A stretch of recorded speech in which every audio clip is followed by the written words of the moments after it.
Guys, welcome back to Q&A 360. இந்த வீடியோவில் என்ன பார்க்க போகிறோம் அப்படின்னு பார்த்தீங்கன்னா, தமிழ் சொசைட்டியோட ப்ரீவியஸ் இயர் கொஸ்டின் பார்க்கலாம். ஃபஸ்ட்டு கொஸ்டின், சோழர்களை பற்றி குறிக்கும் முதல் கல்வெட்டு எது அப்படின்னு பார்த்தீங்கன்னா அசோகரது 13வது பாறை கல்வெட்டு. அடுத்த கொஸ்டின், ஓவாமலை தொல்லியல் இடம் எங்கே அமைந்துள்ளது அப்படின்னு பார்த்தீங்கன்னா மதுரையில் அமைந்திருக்கு.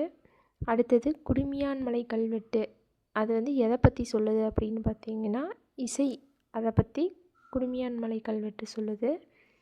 அடுத்த கேள்வி, சங்க கால இலக்கியத்தில் போர்க்கடவுளாக குறிப்பிடப்பட்ட தெய்வம் யார் அப்படின்னு கேட்குறாங்க. சங்க காலத்தில் போர் தெய்வம் யார் அப்படின்னு பார்த்தீங்கன்னா முருகனை போர் தெய்வமாக குறிப்புகள் எழுதியிருக்காங்க.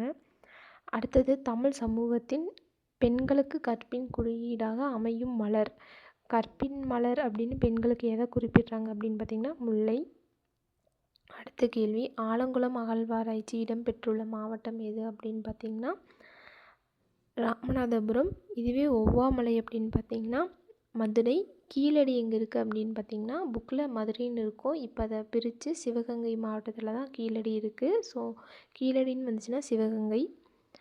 அடுத்தது, சங்க காலத்தில் அம்பலம் என்பது யாது அப்படின்னு பார்த்திங்கன்னா அம்பலம் அப்படிங்கிறது இப்போ எப்படி நம்ம அரிசி அளக்கிறதுக்கு ஒரு படி 2 படின்னு சொல்கிறோம், அது மாதிரி சங்க காலத்தில் நெல் அளக்கிறதுக்கு அம்பலம் அப்படிங்கிற ஒரு இன்ஸ்ட்ருமெண்ட் யூஸ் பண்ணியிருக்காங்க.